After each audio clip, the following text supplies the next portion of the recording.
Bom sábado. Vamos lá. Título da lição, verso.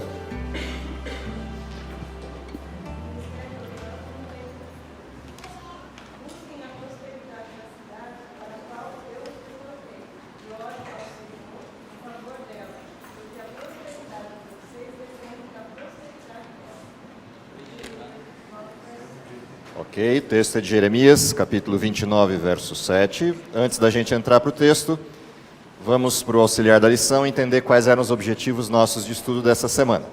O que a gente tinha para aprender, o que esse aprendizado deveria provocar em nós enquanto sentimento e mudança na atitude ou na prática de todos nós. Então, o primeiro objetivo de conhecimento, o que a gente tinha para aprender essa semana?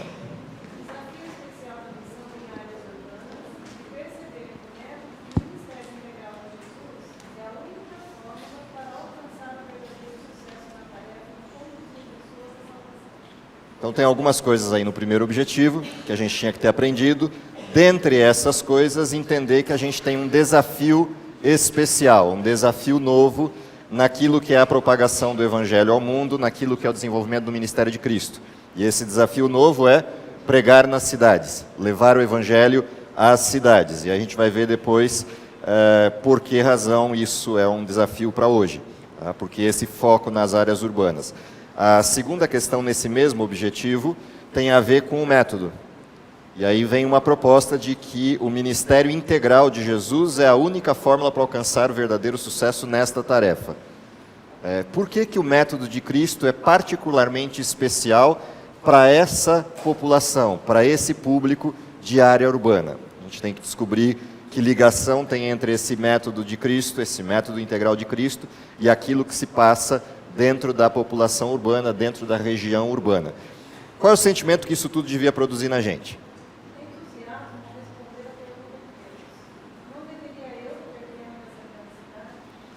Esse é o texto de Jonas, é o texto de Deus falando com Jonas, questionando Jonas a respeito da visão de Jonas do caráter de Deus. Deus manda Jonas com um aviso para a cidade, Jonas não quer ir dar esse aviso, e aí vem um questionamento: por que você tem tanto ódio pelos ninivitas? E ele tinha toda a razão do mundo para ter esse ódio, se a gente conhecer um pouquinho de quem eram os assírios. Mas, de qualquer forma, a pergunta de Deus é: por que eu não deveria ter pena, mesmo desses sujeitos que fizeram tudo o que fizeram com o povo de Israel? Pois a gente vai para a resposta dessa pergunta, para entender o que é esse sentimento que deveria brotar no coração humano ao observar a maldade humana nas grandes populações, nas grandes regiões urbanoides do mundo de hoje. Qual a prática?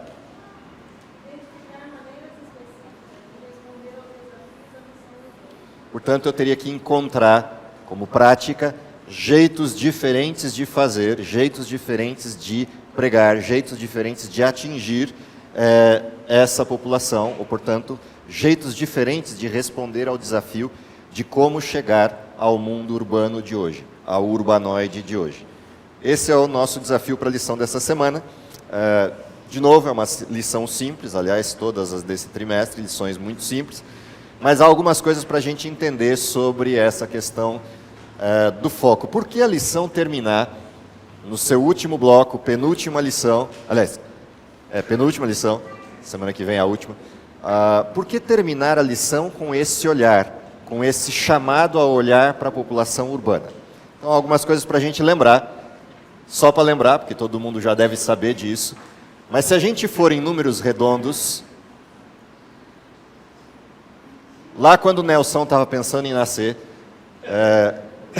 brincadeiras à parte, década de 50, a população humana no mundo agrupava-se na área citadina ou na área urbana em algo em torno, números redondos, 740 milhões de pessoas na área urbana. 2014, que é o último dado que a gente tem atualizado disso, nós estamos falando de 3,9 bilhões de pessoas vivendo nas áreas urbanas. Só para vocês terem uma ideia do que aconteceu em 60 anos. Em 60 anos, a população migrou da área rural para a área urbana nesta dimensão. 3,9 bilhões de pessoas vivem em cidades hoje, cidades estruturadas. Esse número que a gente tem aqui, 740 milhões de pessoas vivendo em área urbana, se eu for olhar esse número hoje, nas 28 megacidades do mundo, aquelas cidades que ultrapassam 10 milhões de pessoas, essas cidades que ultrapassam 10 milhões de pessoas agrupam algo em torno de 450 milhões de pessoas. Só essas 28 cidades. Entre elas você põe São Paulo, Nova York, Cidade do México, Nova Delhi e assim por diante. Se você pegar só as 3 cidades mais populosas do mundo, essas 3 cidades, Tóquio, Nova Delhi, Cidade do México, se você pegar só as 3 cidades maiores do mundo, só elas agrupam mais de 70 milhões de pessoas. Em área urbana, cidade única. Ali era 4 bilhões para 7, né? É isso, né? 2014, 4 bilhões para 6.500, 6.700 mais ou menos. Tá, então 4 para 6,5. Mas quanto que é? Você sabe? Aqui é 740 para perto de 1,5 bi, quase 2. Perto de 1,5 bi, contados. Lembra que a estatística daqui na área não urbana, ela é ruim, na década de 50. Na área urbana ela era fiel, mas na área rural a gente não tem precisão da quantidade de pessoas por conta de censo, tá? Dificuldade censitária. Mas algo aí em torno de 1,5 a 2,2 bi, 1,5 bi, mais ou menos. Oi? 30% a 40%. Tá? Entre 30% a 35% é o que se estima para esse período. Em 2007, o mundo é alertado para que pela primeira vez a gente ultrapassa 50%. Ou seja, 54% da população mundial migrou para a área urbana. Portanto, o alerta é dado em 2007. O mundo virou a página. Deixou de ser um mundo morando na área rural para ser um mundo morando na área urbana. Em franco crescimento. Estima-se que algo em torno de 75% até 80%, dependendo de como a coisa evoluir, a gente chega até o fim de 2050, se o mundo durar para isso, na área urbana. Ou seja, o mundo está em migração inversa daquilo que sempre foi. Está migrando para a cidade. Portanto, não é à toa que a lição está trazendo esse desafio. A última mensagem do Evangelho ao mundo não será feita no campo. Será feita nas cidades, que é onde o povo está. Essa é a realidade atual do mundo. Portanto, há uma mudança de metodologia brutal naquilo que é atingir o mundo com o Evangelho, porque a população urbana tem características diferentes da população rural. Essa migração não aconteceu por acaso. Ela acontece porque há mudanças de paradigma na vida humana e na forma de conceber o jeito de viver. Portanto, essa população é uma população diferente daquela para quem se pregava o Evangelho há 30 anos atrás. É uma população com perspectivas diferentes, com desejos diferentes, com anseios de vida diferentes, com sonhos diferentes, com planos diferentes para a sua vida. E, portanto, a primeira grande questão é entender que a partir dessa migração há um desafio que modifica a nossa mentalidade de igreja, de pregação, de levar o Evangelho. Diga. Em 1955, quando eu nasci, pela fotografia dos meus pais, aparece o pastor Sartre, velho. Sim, sim, sim. Montado no cavalo, o jaleco branco, tinha todo o patrão dele, botou o Porsche do lado do animal, visitando a fazenda em que morava o meu avô. Aham. Então ele fazia o trabalho da reportagem e da pregação do Evangelho para aquelas pessoas. Hoje, mesmo na área rural, nós chamamos de área rural hoje, todo o mecanismo de comunicação ele está urbanizado. Sim. Urbanizado. Também já não se trabalharia mais como se trabalhou no passado, aonde chegava uma fazenda, revia os colonos, revia as pessoas e fazia pregação. Então, o mundo hoje também é urbanizado mesmo na área rural. Sim. A área rural você só tem de verdade no mundo hoje, basicamente em 3 lugares. África, você vai ter área rural na Índia e você vai ter a rural na China. Tirados esses 3 lugares, que são tremendos desafios pela extensão e pela quantidade de pessoas que estão lá, tirado isso, você não tem mais área rural. Você tem pessoas vivendo fora de cidade, mas não com vida rural plena, que é o que o Nelson está trazendo à tona. Portanto, mesmo lá, há uma mudança de concepção. Não tão radical quanto na cidade, mas já há uma mudança de concepção. Portanto, de cara, a gente já sabe que essa mudança de contexto muda o método. Segundo problema, quais são as características da população urbana? Se a gente fosse olhar para essa população e tentar entender, bom, tirados todos os que tiverem menos de 22 anos, que estiverem aqui, não sei se tem alguém com menos de 22? Tirado meu amigo lá do fundo. Então, tirados esses que são, no nosso caso aqui, pontos fora da curva, todos os demais, acima de 22 anos, por mais que sejam, entre aspas, a palavra, tecnologizados, não são desta geração. Ou seja, todos acima de 22 anos aqui dão conta de ler com tranquilidade textos acima de 155 caracteres. Ok? Todos abaixo de 22 anos foram criados em textos que não ultrapassam isso. E qualquer texto que ultrapasse essa quantidade de caracteres, ou tem que ser muito bom, ou tem que ter prova amanhã. Entendeu? É uma outra geração, com outro contexto. A nossa geração foi criada mandando cartas. A geração dos de 25 aos 35 foi criada mandando e-mails, postando coisas no Orkut e mandando aqueles textos longos de PowerPoint infindáveis que nunca acabam. A geração atual nem abre se vier PPT escrito. Portanto, há uma mudança brutal em quantos anos? Nós estamos falando de 15 anos.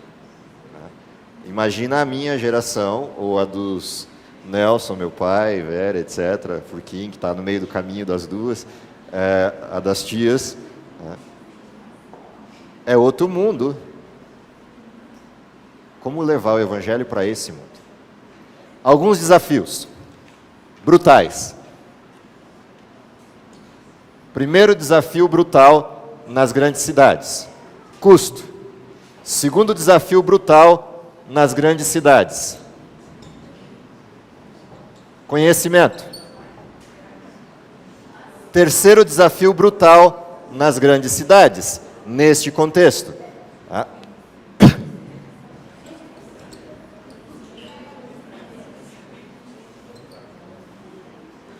presunção.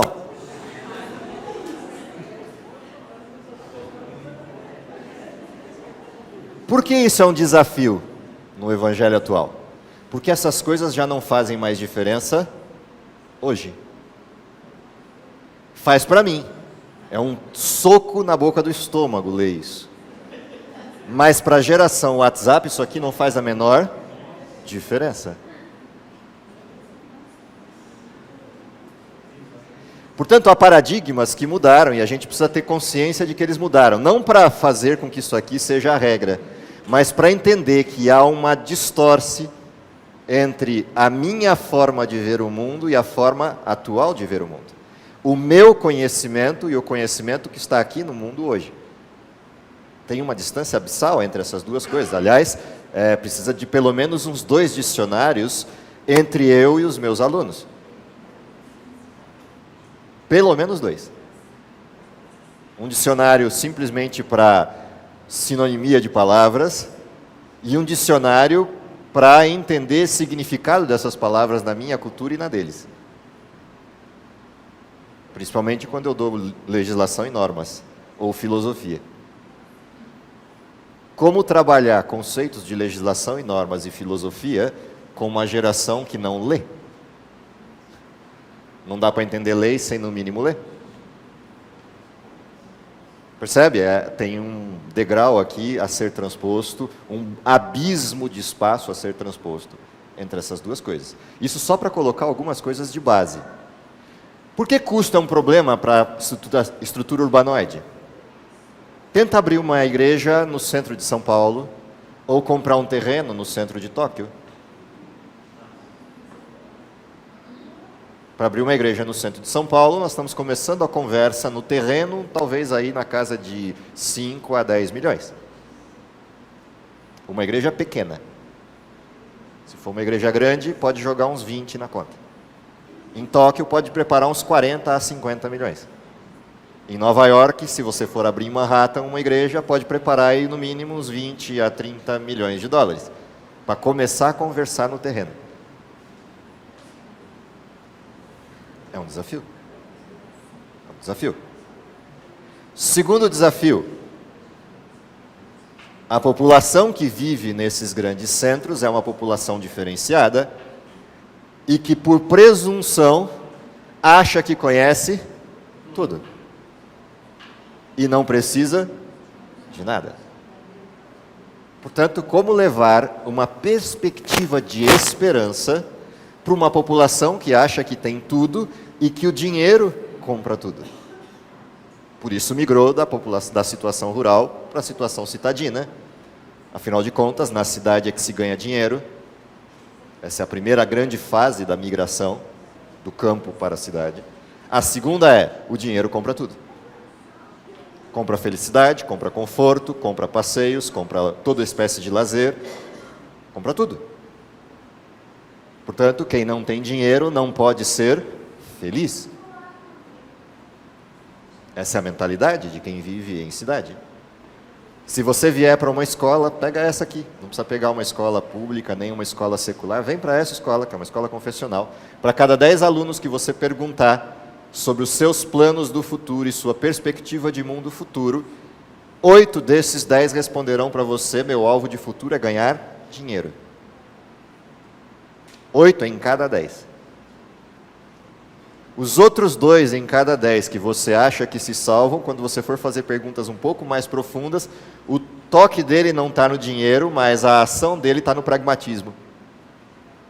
Portanto, nós estamos chegando a quase 100% desta geração, tendo como única perspectiva de mundo futuro modelos pragmáticos de vida.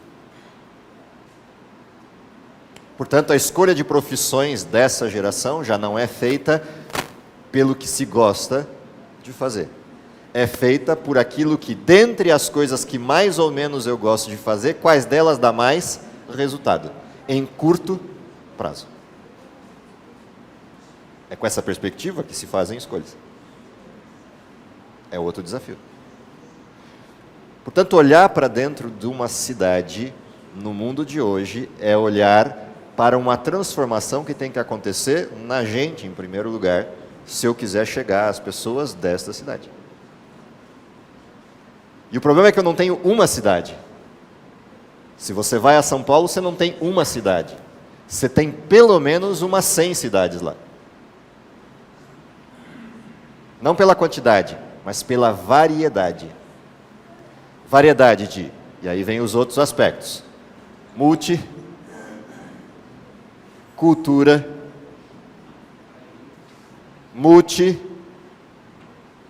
família, organização, renda, educação. E vai quantos desse você quiser acrescentar. Portanto, você não tem uma cidade, você tem várias delas. Qual é a abordagem? Como integrar? Além de todos esses ligados à estruturação da cidade, você ainda tem o em relação aos valores. Então você tem religião, crença, valores, histórias de família e de origem. Tudo isso altera o padrão. Você tem um evangelho para tudo isso. Uma resposta a dar para tudo isso. Como adequar essa resposta? Agora vamos olhar para os métodos. Quais eram os métodos de Jesus? Diga, fala antes.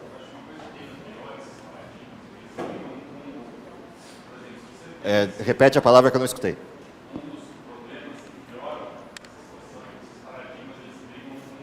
Lógico, o tempo inteiro, eles são conflitantes. Sim, sim. Sim. Você construiu uma igreja com teto de vidro, todas as estruturas no centro urbano, essa igreja é de elite. Se você faz essa igreja com a simplicidade do campo, essa igreja é de pobre. Percebe? São múltiplas estruturas. Como atingir todas? Pior, como integrar todos na mesma igreja? Como levar um sujeito que nasceu na periferia de São Paulo, em qualquer das 3 grandes favelas que tem nessa periferia, seja de São Caetano, do Capão Redondo ou lá de Parelheiros, como levar esses sujeitos para frequentar a igreja de Moema? Entendeu? Portanto, elas não são integráveis, e é isso que você está trazendo à tona.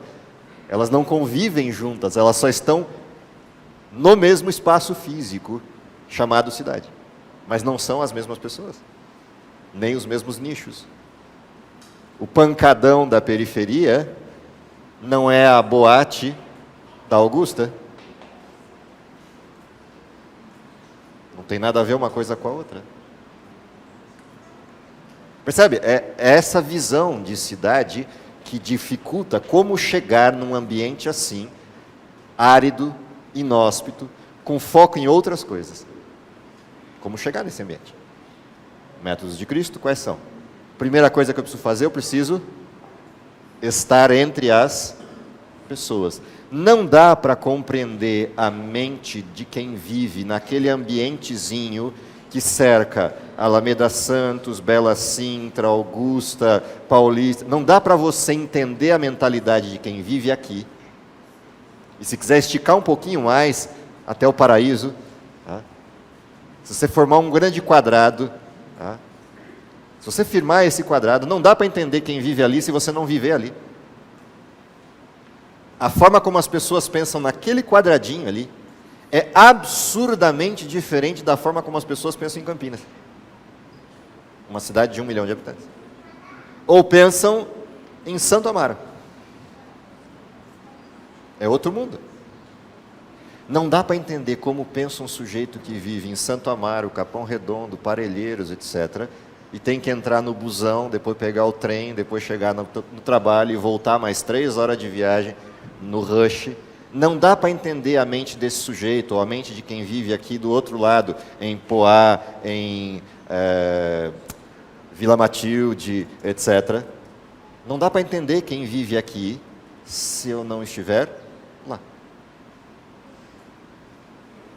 Portanto, não dá para pregar o evangelho para essas pessoas vindo de fora para dentro. A primeira questão de Jesus tem que estar junto com elas. E mais, não só estar junto. Quem é capaz de chegar até ela tem que, além de estar junto, conviver a tal ponto que aquela cultura incorpore nele, no sentido de ele entender a linguagem, ser capaz da abordagem, mesmo que ele não se transforme à igualdade com aquelas pessoas, mas ele entende, ele veste o sapato. Aí ele acha o método. É só estando lá que eu consigo descobrir as necessidades.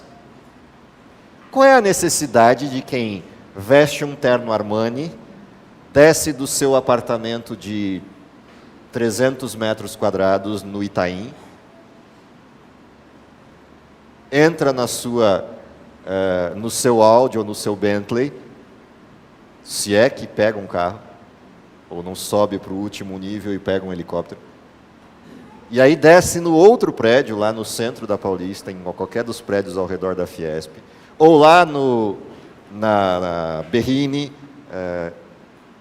e desce no seu helicóptero ali num daqueles prédios de vidro da Berrini, no último andar, para nem encontrar ninguém, já desce para a sua sala, que normalmente está entre os 2 ou 3 andares finais, e dali volta para o seu apartamento ou volta para qualquer outro lugar do mundo, porque para ele não há limites.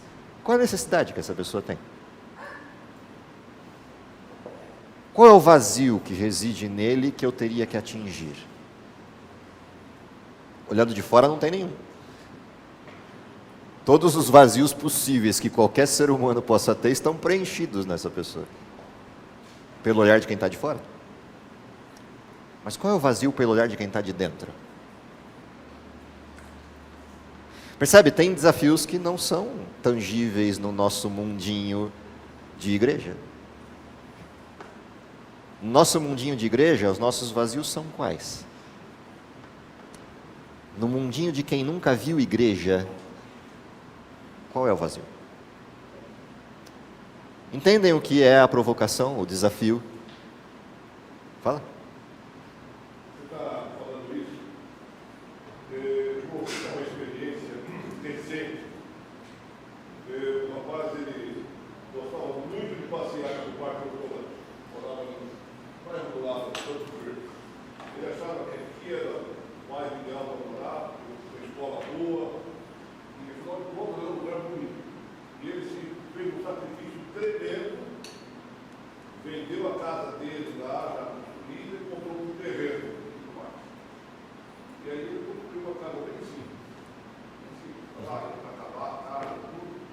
Mas o sonho dele se concluiu. Ele só não contava com esse grande problema da integração. Ele falou, Samuel, lá a gente, sexta-feira à noite, colocava as cadeiras do lado de fora, os vizinhos sentados, fazia aquela roda, conversavam, liam.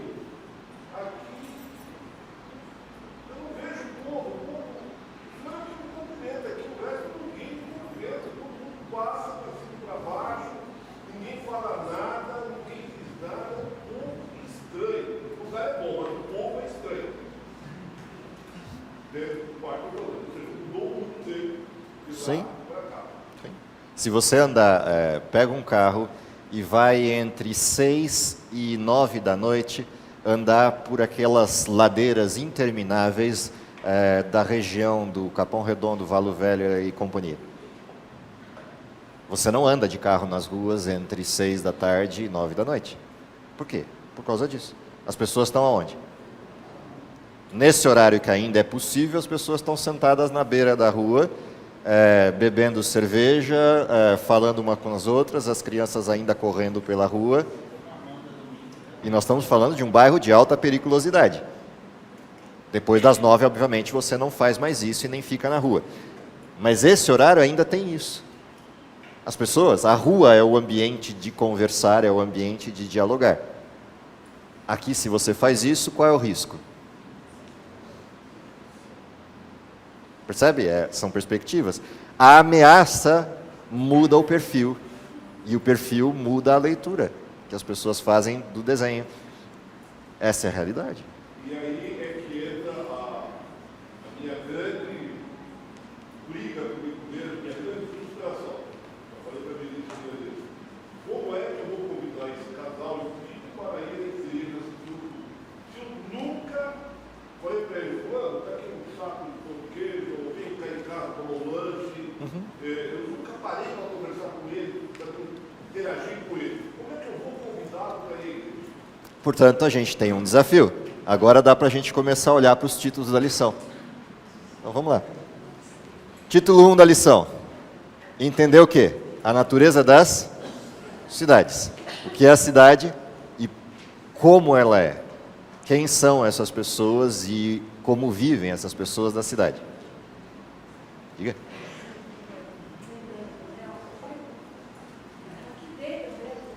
Sim. Sim. Sim, mas o hábito que você desenvolve fora é o hábito que você carrega para a vida. Sim. Sim.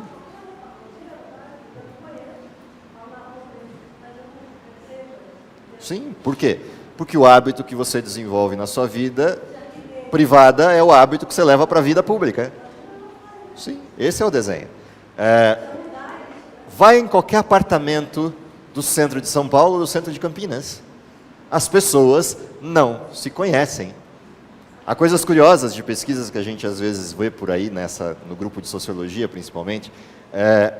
Tem pessoas que vivem 5, 7 anos vizinho de porta de apartamento e que nunca se viram. Nunca se falaram. Por quê? Cada um tem sua vida, portanto eu tenho pequenas celas. Essa é a realidade. Portanto, se eu saio dessa cela, tudo que tiver fora leva esse hábito. Você vê as pessoas, você não cumprimenta, e não é porque você é mal educado. Você não cumprimenta porque você pensa 10 vezes o quanto eu vou incomodar a pessoa se eu cumprimentar. O quanto eu vou estar invadindo a privacidade da pessoa se eu falar alguma coisa para ela no elevador. E o elevador é o melhor espaço disso. Eu gosto da história relatada no livro Vivendo, Amando e Aprendendo, do Léo Buscaglia, porque ela é icônica nesse aspecto, né? Que é aquela coisa, imagina o italianão, né? Eu já contei isso aqui há um tempo atrás, há uns anos atrás aqui na classe. Imagina aquele italianão, Léo Buscaglia, 10 metros de diâmetro, entrando no elevador, depois que todo mundo já entrou. E eu fico imaginando aqueles elevadores ali da região da Berrini, que são imensos e entra dezenas de pessoas nele. E ele deixa para entrar por último. E com aqueles 10 metros de diâmetro, na porta do elevador, ele entra por último e não vira como procedimento padrão. Você entra e o procedimento padrão de elevador vira, mãos embaixo, não olha para um lado nem para o outro, porque é pecado, e não fala com ninguém, exceto... Está calor hoje, né? E só. Essa é toda a conversa que se tem. Ele entra ao contrário. Ele entra, não vira, fica de frente para todo mundo no elevador, e assim que o elevador dá partida, porque aí não tem mais volta, não dá para pular dele, ele vira para todo mundo e diz o quê? Já pensou que legal se esse elevador quebrasse hoje e todos nós pudéssemos nos conhecer? Na próxima parada do elevador, todo mundo pede licença, ele fica sozinho no elevador e um grita no corredor: cuidado que tem um louco lá querendo conhecer a gente. Esse é o mundo em que a gente vive. Entendem ou não? É a expressão da tua observação. Esse é o mundo. Diga-te.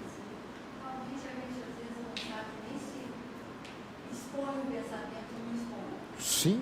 Essa lição desse trimestre realmente me lavou a alma. Porque eu sou do tempo que os pastores aconselhavam a gente a não se comunicar com as pessoas. É um povo separado, Sim. superior, Sim. etc. Né? Eu tive a sorte de nascer numa família que, apesar de não ter grandes escolaridades e tudo, eram pessoas que se comunicavam, que prestavam serviço, etc. Então, eu passei todos esses anos esperando, será que eu estou no lugar errado? Eu sou o ponto fora da curva. Eu sou diferente, coisas assim. Então, olha, esse trimestre realmente eu fiquei de alma lavada. Sim. Na realidade, não tem... Se alguém já da minha idade, etc., passou por essa experiência. Porque eu fui Tá aqui todo mundo. Goiás, etc., que era um fim de mundo na época. Né? Sim. Mas realmente, para mim, é assim, um choque cultural tremendo. Sim. O que houve de comunicação, e eu às vezes me pergunto, será que a igreja, como instituição religiosa e tudo, como formadores de pessoas que vão entrar em contato com essa humanidade que mudou totalmente, está preparado?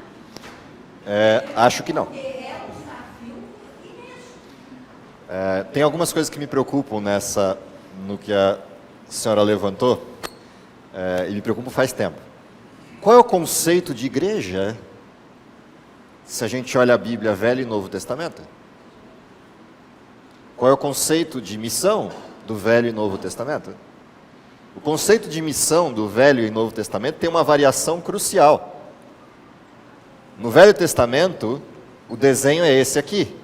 Eu tenho um povo santo, que atrai pela sua competência o mundo que não é santo e vai de mal a pior.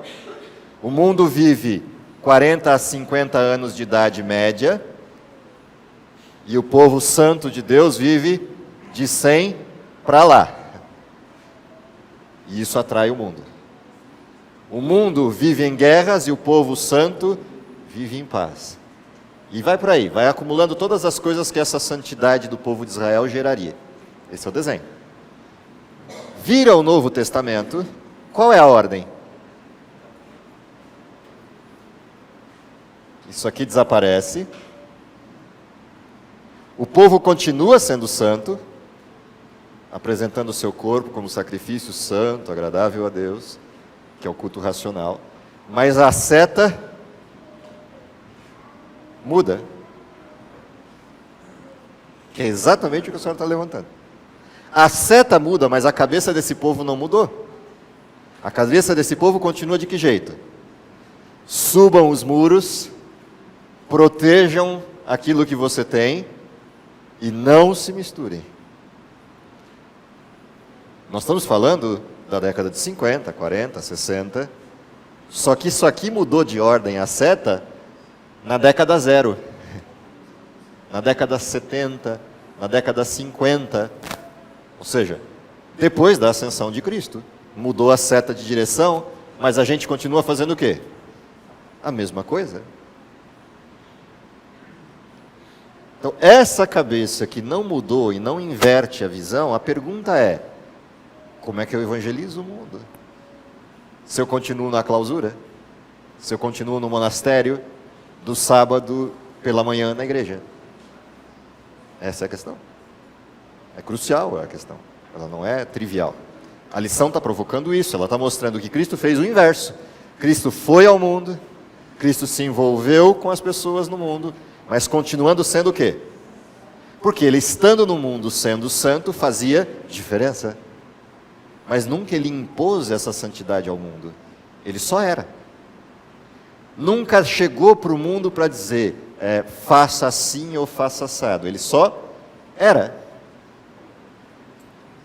Vivia entre eles sendo diferente, por quê? Porque na primeira crise que esse mundo aqui enfrentasse, quem era o paradigma? Ele. A primeira situação que se desestabiliza, quem vira o foco? Ele. Porque ele está entre eles, mas é diferente.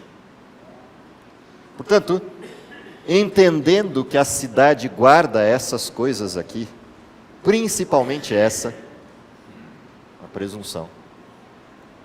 Como é que eu mudo um presunçoso? Dizendo para ele que ele é presunçoso? Isso só cristaliza a presunção. Eu mudo um presunçoso estando do lado dele. Estando do lado dele na primeira situação que a presunção dele não der conta de resolver. E de forma tranquila e humilde eu ajudo a resolver. O que acontece com o presunçoso? Cria uma brechinha, abriu um buraquinho. E eu continuo ali. A próxima coisa que ele não der conta de resolver e eu estiver ali e ajudá-lo a resolver, segundo buraquinho. Esses buraquinhos entram luz. E essa luz começa a incomodar. Entende o que acontece com o sujeito? Isso é o estar com. Vai chegar uma hora que ele vai ter que perguntar: por quê?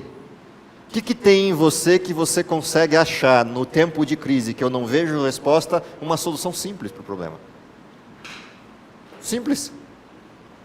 Eu tenho quem diz qual é a solução. Quer conhecer? Percebe? Isso é o que muda nessas regiões. Mas eu preciso estar lá. E aí começa o problema, eu preciso começar a ouvir direito, é o segundo título da lição. O que é ouvir os gemidos da cidade? Há várias agonias nas cidades. Há as agonias da periferia, que dizem respeito à renda, à violência, ao tráfico, a todas as coisas que fazem parte de uma periferia. Mas há uma agonia no centro, que é a ameaça dessa periferia. Há uma agonia na periferia, que é, não sei se amanhã eu vou ter comida, mas há uma agonia no centro, eu não sei se amanhã eu vou ter alguém com quem comer. Quem eu vou ter que pagar para vir comer comigo? Quem vem comer comigo, está comendo comigo porque quer estar comigo, ou pelo dinheiro que eu posso ofertar, ou pelo network que eu posso fornecer, ou pela pessoa que eu sou e a influência que eu exerço. São legítimos os sentimentos de quem senta à mesa comigo. É uma outra agonia. Não falta comida, mas falta coração. Portanto, escutar os gemidos, ouvir os gemidos de cada um desses nichos nas diversas áreas da cidade é uma das questões desafiantes. E aí vem, como é que eu semeio e colho na cidade? Eu só posso semear se eu souber qual é a semente certa para cada terreno e qual é o terreno certo para cada semente. O evangelho é um só, mas as características deles não são as mesmas. A casca não é a mesma. A essência é sempre a mesma, é Cristo. Mas a casca não é a mesma. A blindagem não é a mesma. Se você olhar as sementes, é legal observar isso, se você estudar um pouquinho sobre sementes, tem sementes que elas são tão frágeis que só de manipular ela já estraga. Agora tem sementes que são tão blindadas que se não fosse assim nunca nasceria a árvore.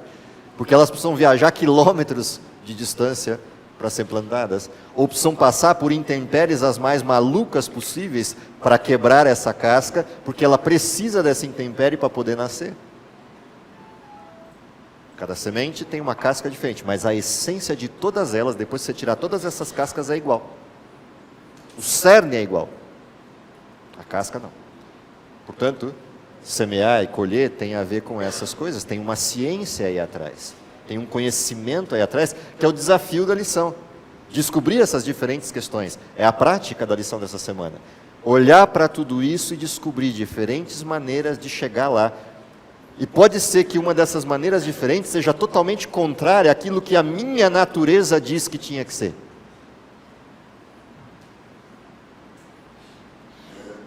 E são mesmo, porque a população é diferente.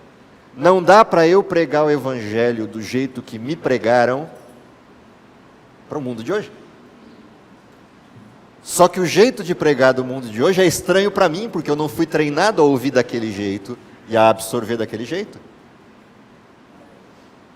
E o duro é que existe um fiel da balança que pode fazer eu perder isso aqui, ó.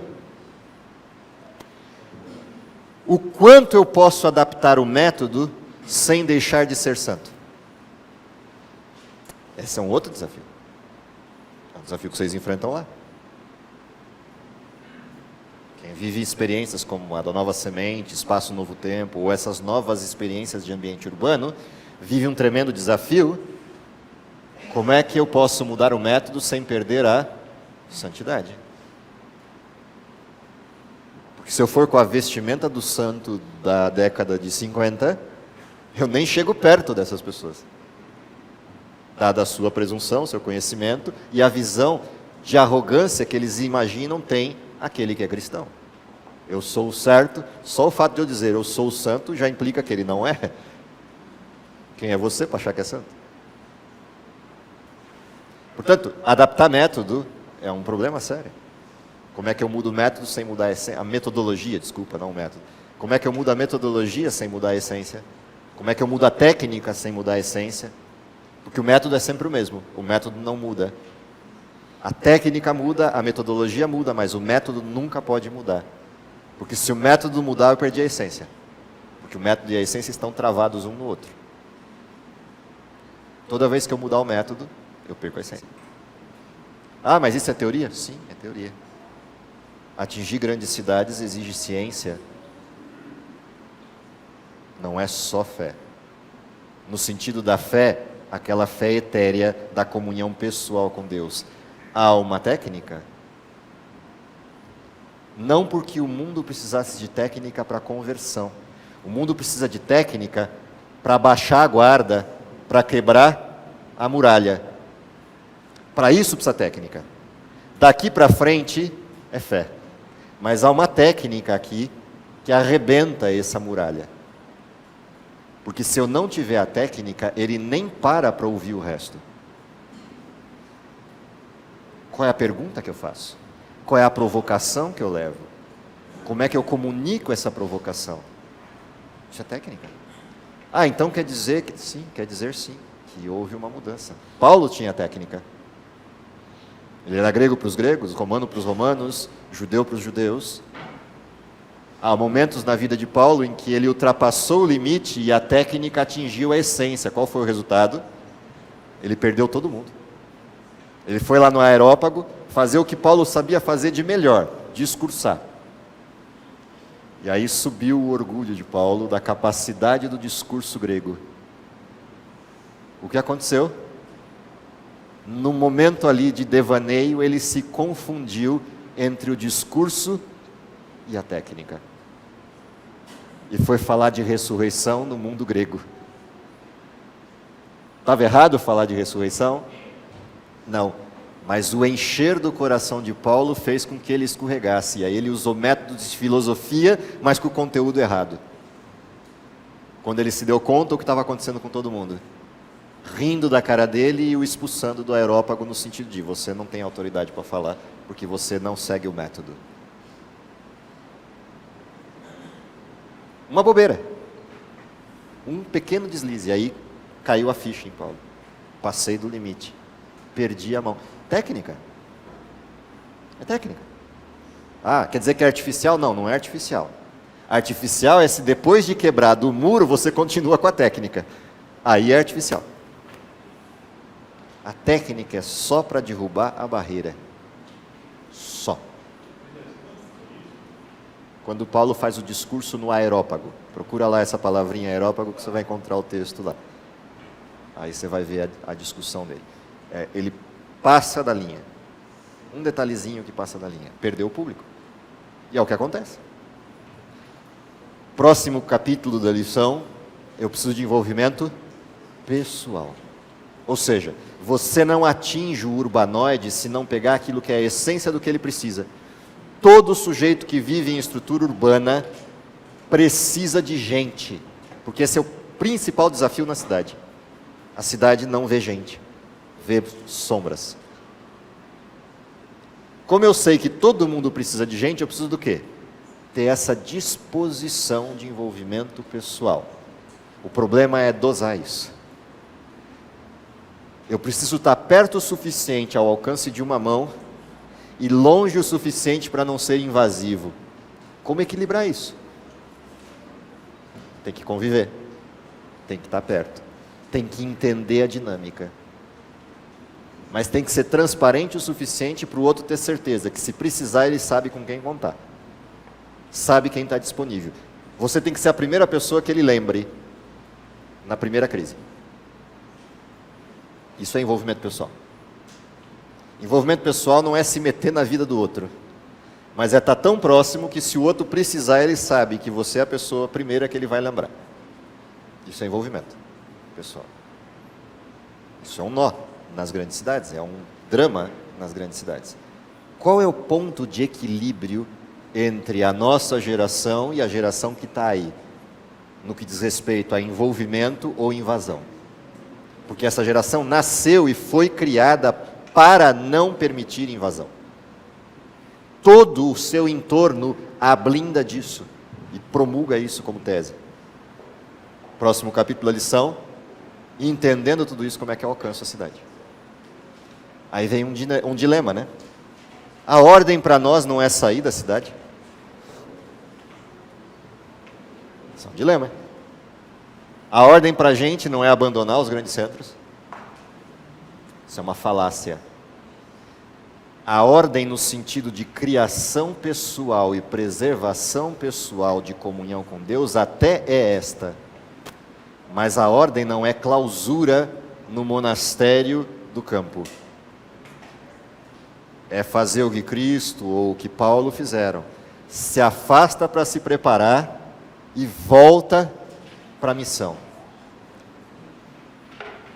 Há um equívoco quando se pegam textos da estrutura profética que nos mandam de fato ir para o campo, para um preparo pessoal, mas nunca foi a intenção de uma vida no campo de clausura e de abandono do mundo.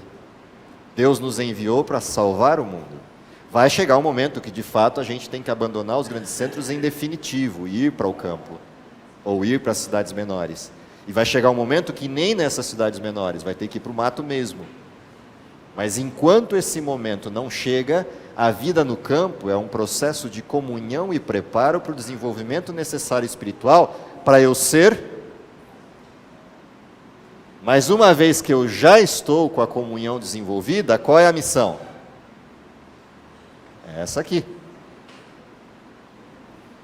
Pode ser que eu precise de momentos de voltar para o campo para me abastecer? Sim, mas a missão continua sendo essa aqui.